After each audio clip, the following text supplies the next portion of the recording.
खाना बनाने से लेकर गार्निशिंग या फिर बालों और त्वचा की सुंदरता क्यों ना हो, तेलों का एक अपना अलग ही इम्पोर्टेंस है। अलग अलग तरह के तेलों का इस्तेमाल विभिन्न कार्यों में किया जाता है। क्या आप लोग जानते हैं इन तेलों में कई गुण छिपे हुए हैं? तो आइए डॉक्टर चौहान से हम जानते हैं तेल हमारी सेहत के लिए कितने फायदेमंद हैं और इसके साथ ही संजीवनी टिप्स में डॉक्टर साहब आपको बताएंगे अंजीर के अनोखे गुण कौन कौन से हैं उनके बारे में। लेकिन उससे पहले आइए जान लेते हैं कि तेल कैसे रखेगा आपको हेल्दी और फिट।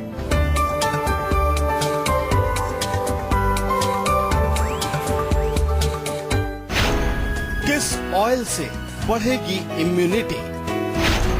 कौन सा ऑयल रोकेगा हेयर फॉल? किस ऑयल से जोड़ों का दर्द होगा छूमंतर? कौन सा ऑयल बढ़ाएगा मेमोरी? ऑयल में छिपा है सेहत का राज। तो तेल हमारी सेहत के लिए कितना जरूरी है, सेहत के किन गुणों से भरपूर होता है तेल, और इसके साथ ही साथ डॉक्टर साहब आपको ये भी बताएंगे कि आयुर्वेद में तेल को लेकर क्या कुछ कहा गया है। जी डॉक्टर साहब। देखिए, तेल डेफिनेटली आजकल वैसे तेल से बहुत लोग डरते हैं और सोचते हैं तेल जो है वो हेल्थ के लिए बहुत अच्छा नहीं है, लेकिन हमारी बॉडी में जितना भी ये काम चलता है, बहुत सारी जो है मैकेनिकल फंक्शंस हमारे शरीर में चल रहे हैं। और आपने देखा होगा कि कोई भी मशीन जब होती है, जैसे हमारा शरीर भी एक मशीन जैसा ही है, तो उसमें जब काम चल रहा होता है तो फ्रिक्शन की वजह से ड्राइनेस पैदा होती है, तो वहाँ फिर ऑयलिंग करना पड़ता है। रेगुलर ऑयलिंग करते रहते हैं तो जितनी मैकेनिकल चीजें हैं, जैसे हमारे जॉइंट्स हैं, हम हमेशा चलते रहते हैं, तो उसके कारण से वहाँ फ्रिक्शन होता है। ऐसे ही हमारे अंदर जो छोटे छोटे ऑर्गन्स हैं हमारे, उनमें बहुत सारा काम चल रहा है। तो ऑयलिंग बहुत आवश्यक है, लेकिन एक लिमिट में। ऐसा नहीं है कि बिल्कुल भी आपको ऑयल नहीं लेना है और ऑयल से दूर भागते रहें।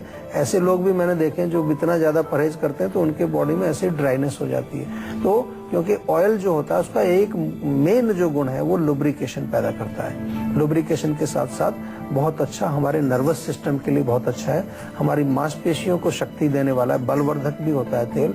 इन एडिशन टू दैट थोड़ा सा अगर हम देखें तो डाइजेस्टिव सिस्टम में काम करता है, विरेचक है, कॉन्स्टिपेशन वगैरह अगर है तो कई बार आपने देखा होगा कैस्टर ऑयल, डॉक्टर बताते हैं कैस्टर ऑयल थोड़ा पी लीजिए, उससे मोशन क्लियर हो जाएगा। और इसके अतिरिक्त जो है अगर एक्सटर्नल लेवल पर देखें तेल को तो बहुत सारे गुण हैं इसमें। हमारे स्किन के छिद्रों को खोलता है, टॉक्सिन्स को बाहर निकालता है, हमारी त्वचा को जो है उसमें एक विशेष प्रकार की चमक बनाए रखता है, बालों के लिए बहुत अच्छा है, और अन्य जो हमारे शरीर में जितने भी जो फंक्शंस चल रहे हैं उसके लिए तेल बहुत गुणकारी है। अलग अलग प्रकार के तेल हैं। आयुर्वेद में देखें तो हम कोशिश ये करते हैं, पहले अगर हम हेल्थ के लिए अगर प्रयोग कर रहे हैं तो अपनी प्रकृति के अनुसार हमें तेल को चूज करना चाहिए। जैसे जो वात प्रकृति के लोग हैं उनके लिए तिल का तेल बहुत अच्छा बताया गया है। जो थोड़े से पित्त वाले लोग हैं, गर्मी जिनमें ज्यादा है, वो उनके लिए नारियल का तेल बहुत अच्छा है, या सनफ्लावर ऑयल बहुत अच्छा है। और कफ प्रकृति वाले जो थोड़े से म्यूकस जिसमें ज्यादा होता है, या हम कहें कि पृथ्वी तत्व ज्यादा होता है, तो उनके लिए सरसों का तेल बहुत बढ़िया होता है। तो अपनी प्रकृति के अनुसार भी आप इसको चुन सकते हैं, लेकिन गुण इसमें काफी होते हैं और स्वास्थ्य के लिए बहुत अच्छा होता है तेल। तेल की मालिश भी करनी चाहिए और तेल का प्रयोग हमें अपने भोजन में भी करना चाहिए। लेकिन एक चीज थोड़ा सा ध्यान रखें कि हमें कोशिश करनी चाहिए कि जो सोर्स है ऑयल का वो नेचुरल होना चाहिए, प्लांट बेस हो, वेजिटेबल बेस हो, वो ज्यादा अच्छा रहता है। रादर आजकल काफी कुछ हो रहा है, काफी सारी चीजें हम प्रोसेसिंग करके खराब कर देते हैं। तो आयुर्वेद का ऐसा मानना है कि नेचुरल फॉर्म में ही जो है ऑयल को हमें यूज करना चाहिए। और हमारे यहाँ तो कभी से चला आ रहा है कच्ची घानी का तेल, आपने सुना होगा, आजकल वापस आ गया है फैशन, अब उसको कोल्ड प्रेस्ड ऑर्गेनिक ऑयल बोलते हैं, लेकिन अब वो कच्ची घानी का तेल ही होता है, विच मीन्स कि उसमें ज्यादा मशीन का प्रयोग नहीं हुआ, बहुत ज्यादा उसमें प्रोसेसिंग नहीं हुई है, तो वो तेल हमारे शरीर के लिए अच्छा रहता है क्योंकि वो नेचुरल है। तेल कितना फायदेमंद है वो तो डॉक्टर साहब आपने बताया।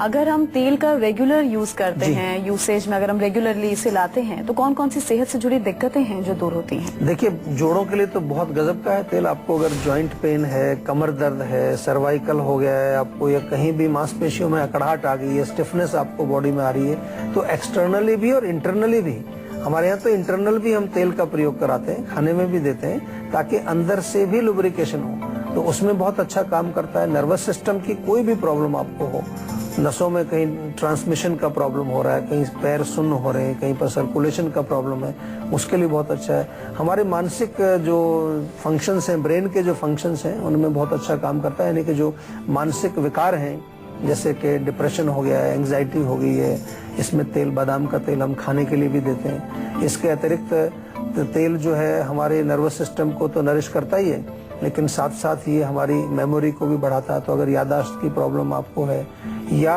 आपको नींद नहीं आती है रात को प्रॉपरली, वो अगेन वात बढ़ जाता है। जहाँ कहीं भी वात बढ़ेगा, वात के लिए तेल सबसे उत्तम है। चाहे वो जोड़ों में वात बढ़ा है आपके, या सिर में वात बढ़ा है, या कहीं पर और ड्राइनेस हो गई है, त्वचा आपकी बहुत ड्राई हो गई है, so you should use oil. Oil is very good for health as long as you understand how to use it and how much to use it. चलिए, तो अब बारी है आज की संजीवनी की, जिसमें डॉक्टर साहब से हम जानेंगे किस बीमारी में कौन सा तेल आपके लिए फायदेमंद साबित हो सकता है। जी डॉक्टर साहब, अलग अलग तेलों को लेकर आज की संजीवनी क्या है? देखिए, बादाम का तेल है, बड़ा कॉमन है, मानसिक विकारों में बहुत अच्छा है। अगर ब्रेन में कोई आपको किसी तरह की कमजोरी है या डिप्रेशन है, एंग्जाइटी है, तो मालिश भी कर सकते हैं, नाक में डाल सकते हैं, उसका सेवन भी कर सकते हैं। नीम का तेल जो है त्वचा के रोगों के लिए बहुत अच्छा है। कहीं पर खारिश है, खुजली है, वो आप लगाएं। नारियल तेल अगेन पित्त का कोई भी रोग हो, अगर आपको बहुत ज्यादा गर्मी है, बॉडी के अंदर हीट है, तो नारियल तेल अच्छा काम करता है। खारिश, खुजली, एक्जिमा, उसके ऊपर आप उसको लगा सकते हैं। ऑलिव ऑयल का नाम आपने सुना होगा, ऑलिव ऑयल काफी प्रयोग करते हैं, इम्यूनिटी के लिए अच्छा है। बहुत सारे गुण हैं इसमें, लेकिन मुख्य रूप से हमारे शरीर की इम्यूनिटी को बढ़ाता है। अलसी का तेल होता है, लिनसीड उसको बोलते हैं, फ्लैक्सीड ऑयल बोलते हैं, वेरी गुड फॉर स्टमक, पेट के लिए अच्छा है। ओमेगा 3 फैटी एसिड्स उसमें होते हैं, वो भी आप प्रयोग कर सकते हैं। सरसों का तेल, अगर कहीं बलगम वलगम जमा है, चेस्ट में कंजेशन है, सरसों का तेल हल्का सा गर्म करके उसको मालिश करें, इट्स वेरी नाइस। और तिल का तेल तो हम रोज ही बताते हैं आपको। तिल का तेल तो आयुर्वेद में सबसे उत्तम बताया गया है। तिल का तेल आप सेवन भी कर सकते हैं, पकाने का काम भी कर सकते हैं, मालिश के लिए भी प्रयोग कर सकते हैं। तो इस प्रकार से अलग अलग टाइप के हमारे ऑयल्स जो हैं, उनके अलग अलग गुण हैं, और उन गुणों के मुताबिक आप उनको प्रयोग कर सकते हैं और अपने आप को स्वस्थ रख सकते हैं। मुरादाबाद से हमारे दर्शक अजय जुड़े हैं, उनसे बात कर लेते हैं। जी अजय, आप पूछ सकते हैं डॉक्टर साहब से, क्या पूछना चाहते हैं? समस्या ये है कि सर मेरे भूख ना बहुत कम लगती है मुझे। भूख नहीं लगती है? काफी हल्का है और मतलब भूख कम अच्छा। लगती है। जी। तो आपने कुछ लिवर का टेस्ट तो नहीं किया अभी? क्या किया है? नहीं, ऐसा तो नहीं कहा, लेकिन जैसे रोटी कम खाता हूँ, काफी मतलब कमजोर था हूँ। अच्छा, कमजोर है। देखिए, भूख कम लगना एक संकेत है कि लिवर थोड़ा सा हमारा फंक्शन नहीं कर रहा है ठीक से। कॉमन हमारा ध्यान उधर ही जाता है सबसे पहले। तो मैं सबसे पहले तो राय यही दूंगा कि एक लिवर टॉनिक थोड़ा सा आपको प्रयोग करना चाहिए। और लिवर टॉनिक में हमारे यहाँ जीवा का एक लिवोन सिरप बहुत बढ़िया काम करता है, आपको मिल जाएगा, फोन करके भी मंगा सकते हैं। या आप थोड़ा सा घर में कुछ ट्राई करना चाहते हैं तो नींबू का रस लो, उसमें थोड़ी छोटी छोटी अदरक के टुकड़े काट करके डाल दीजिए और थोड़ा जीरा भी डाल दीजिए उसमें। तो खाना खाने से पहले ये जो मिक्सचर बन जाता है, इसमें से 1 चम्मच आपको ले लेना है। और इसके अतिरिक्त बहुत आवश्यक है कि टाइम पर खाना चाहिए आपको।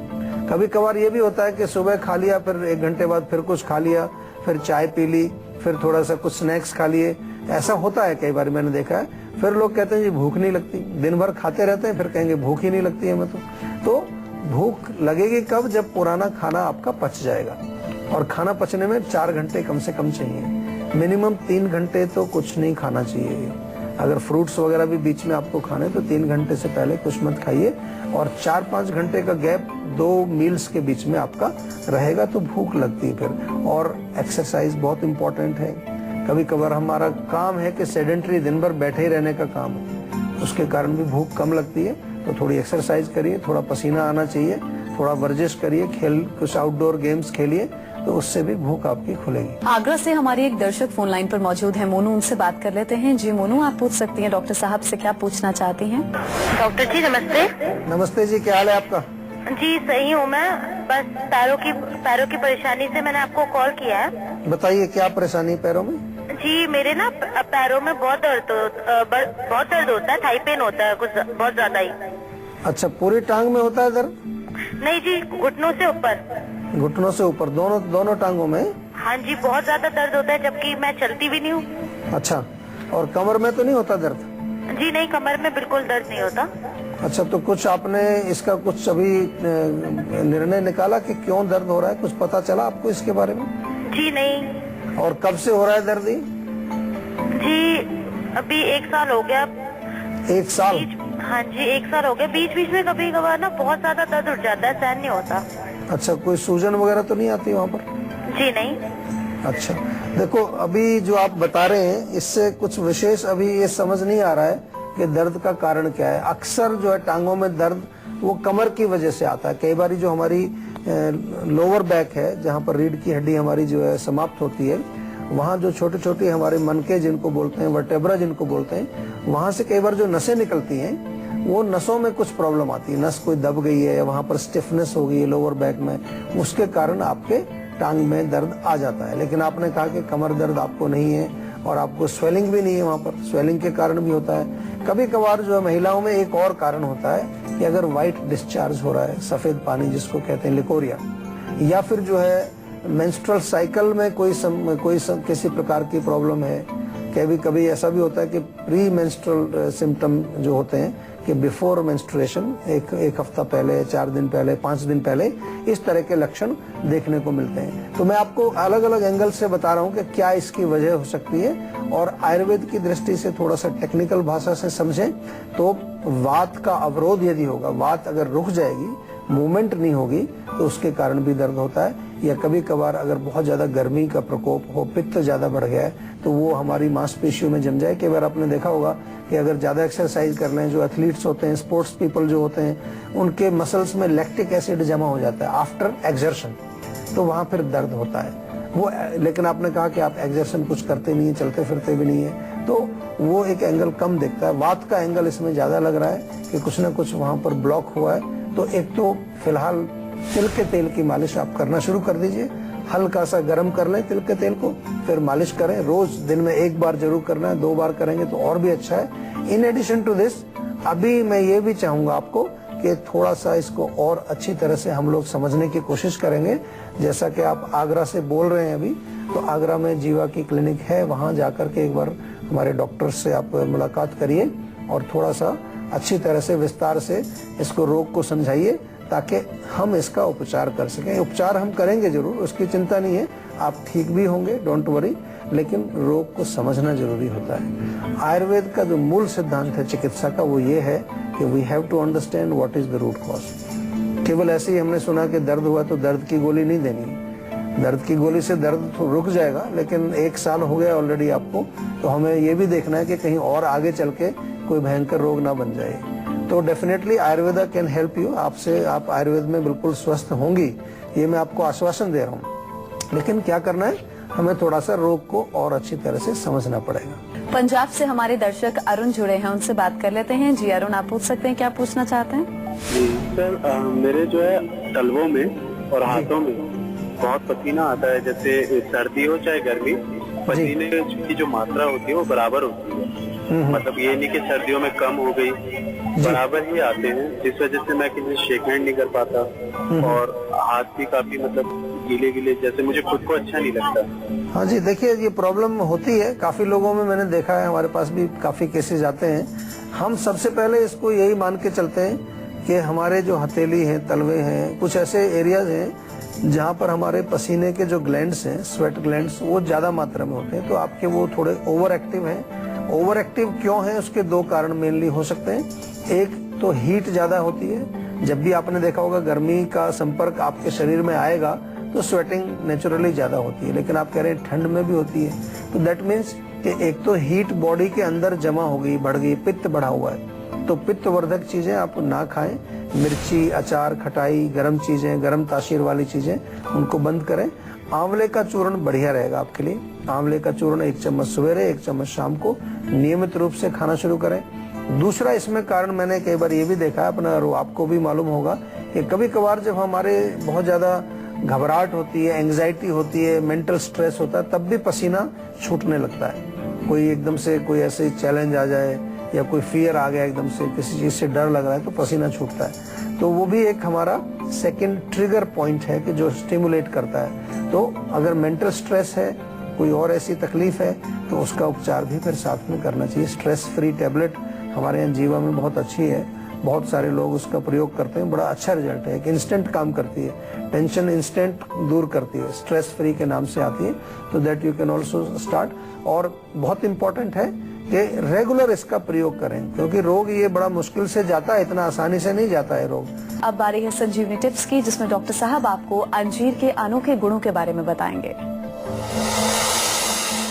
जी डॉक्टर साहब, कौन कौन से गुण हैं? अंजीर एक बहुत अच्छा फल है, हमारे यहाँ ताजा कम मिलता है। कभी कभी मैंने देखा है कि इस पर्टिकुलर सीजन में फ्रूट इसका ताजा मिल जाता है, लेकिन मोस्टली ड्राई फॉर्म में मिलता है।